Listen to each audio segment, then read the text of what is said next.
Hi, I'm Karen Das. Welcome to Appetite for Discussion TT. Race, I'm going to chat with a young woman, a wife, a mother, a daughter, a sister, a teacher living with multiple sclerosis in Trinidad and Tobago. Now, how much do you know about multiple sclerosis? I'll tell you, it's no easy journey based on the pages of this book, Conquering 20. Kav Partap Karamthasingh made a courageous move to share her personal story. I mean, we're talking pages filled with pain and sadness and fear, but there is also faith and truth and grit coming out of Conquering 20, my story of hope, faith, and resilience. So this is my chat with Kav Partap Karamthasingh. Hope you enjoy. On the show today, a young woman who was once a precocious teenager, living what seemed to be a normal life, getting dressed, going to school, eating with family, watching TV, reading, hanging out with cousins, until one day she woke up with half of her face numb. She was weak and confused. Little did she know that would lead to a diagnosis of MS, multiple sclerosis, at a time in Trinidad and Tobago when very few people knew what that was. That was the beginning of a completely different life.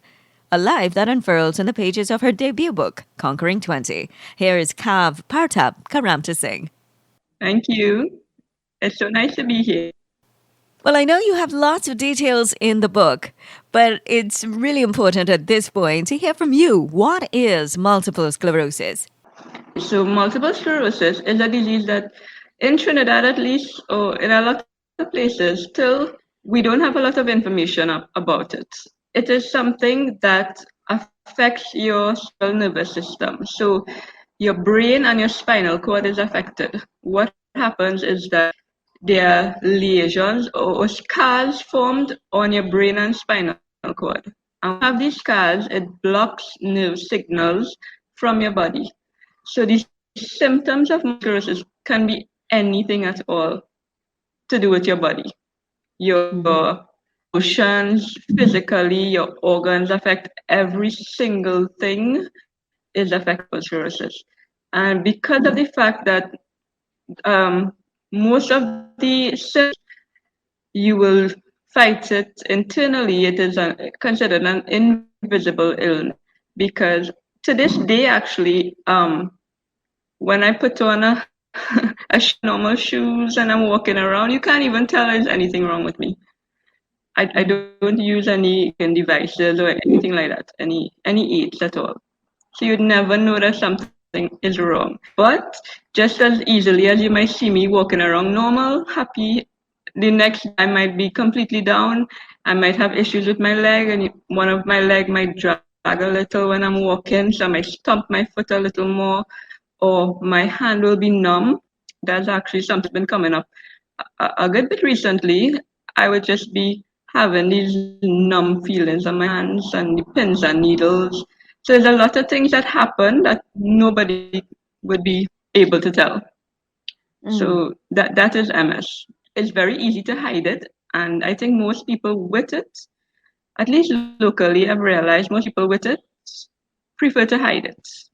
As with most disabilities or illness, especially in Trinidad and Tobago, and depending on your cultural background, some folks, really do prefer to not talk about it. And on that note, and a big reason why some people just don't talk about their struggles and share their experience with others is fear of being judged, a fear of being misunderstood. And another reason is the pain. It's painful to share pain. But how were you able to process your feelings and the feelings of your family as well, and get these in check while you were framing these chapters for your book? To be honest, it was a huge emotional journey. There are some chapters I wrote and I literally had to stay away from writing for maybe weeks, going into all the emotions and remembering all the things that I've been through, and it was really difficult. It wasn't easy at all. But I kept pushing because I believe that I feel like I was being pushed spiritually, that I had to do it. I just get it out. There were days when I completely thought I wouldn't even share the book. I was completely scared, so terrified, and I pushed through. As I said, I feel like something spiritually was making me do this, because there were times when honestly I could have just as easily just let as me writing it was good enough. But I had to share it. I had to put it out there. A real reason or a real way that I got through it. So I leave it up to spiritually. That was what I had to do. Yeah. How would you describe this book? I mean, you have feedback, you've heard reviews, you've read reviews, but how would you describe your book? Inspirational. That is the main thing to describe my book. It is inspirational because I spoke about my story from the early days, come right up till now, the present, and the transformation I have seen in my life, the transformation you will see in the book. It is simply inspirational. It will show anybody who's going through anything out there that there are better days. It gets better. It really does get better time. You think that people just say things to you just to make you feel better, and it's just words, but I am living proof that better days do come. There is hope. There's always hope. No matter what the situation, no matter what you're dealing with in the present moment, there is hope. And it's ironic that COVID was the start of all this for me, because I think in this time especially people need hope, because dealing with so many things, the financial issues, the loss of jobs, there's so many things right now that the world is just spinning out of control. And I think my book represents hope as my main theme in the book. How is this book? I mean, writing, a lot of people would say that writing is cathartic. So, how has this improved your life? I mean, since you put all the chapters and since the book was published and it's out there, how has this improved your life? I am a lot more confident in that I have accepted the fact that I have my MS. I mean, I have always had it, but accepting it didn't come easily. So I have it. I have good days, I have bad days. I'm not afraid. If it is that I'm walking and my foot stumps a little more than usual, I'm not going to be self conscious about it. So it has really a lot of things for me. I don't have the fear anymore, the fear of what people think about. I mean, it's all out there in the book. And I've gotten a lot of feedback from people who have read the book and they were blown away. And what was really nice too was I realized that a lot of people have the same type of fears. They would have been dealing with MS, but they have dealt with a lot of the same fears that I've had, and they have been a lot of the same struggles. And reading the book actually helped them as well. And I think that was maybe the purpose of me writing the book. Who knows? Well, that's good because at the beginning of the book, I think in the first chapter, you described yourself as very shy and you kept to yourself most of the time in school as a teenager. So you have definitely come a long way. Yes. So now I have to be willing to put myself out there, and I can't do that if I'm afraid and if I'm shy. So I've accepted that, and I've built my character basically to handle that.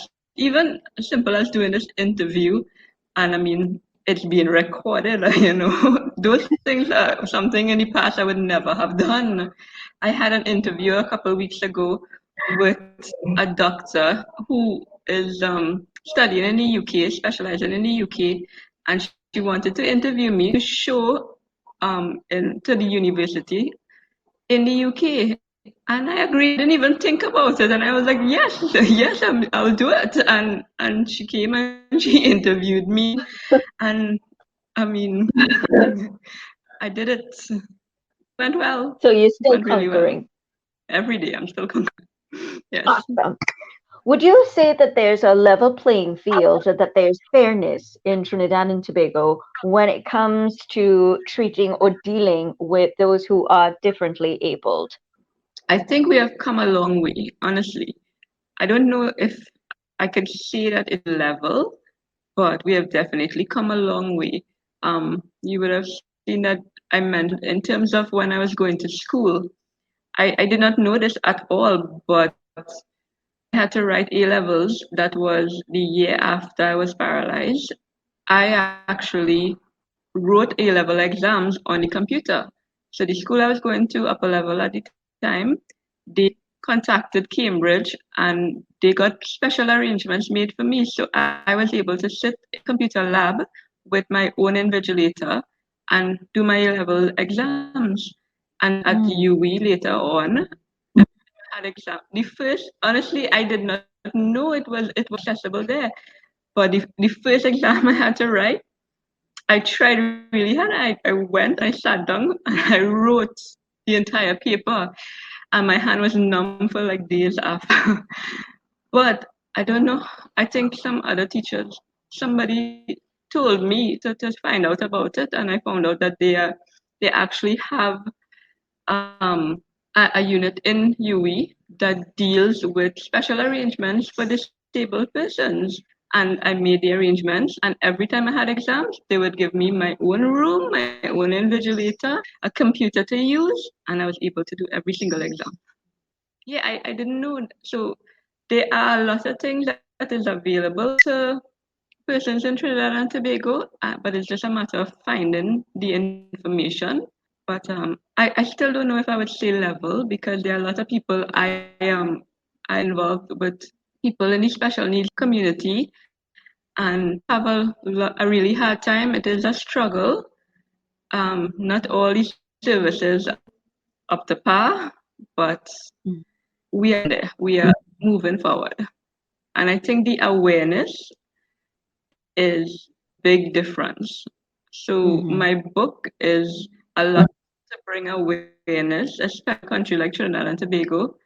There are a lot of disabled people out there who are trying really hard and they're giving it their all and they're doing very well. Yeah. So tell us, who are the team members for this book? Because you had a lot of help putting this together, I imagine. Yes. Well, first and foremost, I have to mention my brother, Kav Partap. That's my big brother. He actually works with somebody who publishes books part time. The layout, doing the layout, the graphics, the cover design, all that. He was actually very skilled at that. So I had that right away, that was covered. I have been in teaching part time since I was probably 20 years. So I have made some really good friends in teaching. So of course, things like proofreading the book. So like Stacy and Krista, they all helped and they were very motivating and they were constantly cheering me on and they believed in the journey. So they were a big part of it. Right. So I had other people in my life already that were very skilled in helping me publish in the book. Yeah. But my dad no longer with us. He passed away a few years ago. But I know he would have been very, very happy to see me accomplish something like this. My mother, she really cried right through reading the book. It was very emotional for my family to even see it, to read it. But yes, they support what I was doing. And it goes past just my immediate family, my cousins. I have friends that are very close to me. I have cousins that are very close. And now that I'm married, my in-laws, we are all very close as well. I've always had that blessing of family, close-knit family. Now you have a website. You have a website where you share information as well. So I have my blog. So Kav's Life, simple, kavslife.com. Yeah. So I blog about whatever I'm going through at the time, and I share little things about the homeschooling, my kids, and so I try to put out as much information as I can, and I think that the information is helpful to a lot of persons. I share a lot about what I do to help manage my MS because I do a lot of it naturally, and natural means that it is something available to everybody. It is as simple as walking outside and picking something from the yard and boiling it and drinking it, things like that. So I share the information. I think that information is power. So I put it all out there. Well, there's a lot of information, not just on the website, but on the book, Conquering 20. How can folks get a copy of this? Okay, so right now I'm in Scribbles and Quills in Chagonas. They are opposite Kiss Bacon in Inayas Compound. It's a nice little bookshop there. That's the only bookshop that I'm in right now, but it's available on Amazon. So anybody can get it from there. So you can get it to read on your Kindle. You can purchase the paper, or you can buy it through my webpage as well. I have a live Facebook page. You can order it straight through me. I have copies available locally. Well, a job well done to you, Kav. This was really nice chatting with you about your book, Conquering 20. It's a courageous move because not many people, especially women, feel that kind of courage to put themselves out there and to share such intimate details of a difficult life. But you did it. You conquered. And as you said, you're still conquering. So congratulations to you. Thank you very much, Karen. It was a pleasure to be here. Thank you so much for having me. You are most welcome, Kav. And if there's one word I can come up with right now to describe this book, it's precious. Precious moments, precious details, precious memories. And it's one of those I can't put down kind of book. You know, you start and the chapters just flow with you. You flow with the chapters. And if you have to leave the book for a little bit, you must return with some kind of urgency because you need to know what's coming up next. And you really don't want to miss or mess with that flow. Beautiful stuff. Now, remember, if you'd like to know more about Kav Partap Karamthasingh, her website, kavslife.com. That's KAVS life.com. She's on Facebook, Instagram, and Twitter. So thank you once again, Kav Partap Karamthasingh. Thanks to your family. Conquering 20, a story of hope, faith, and resilience.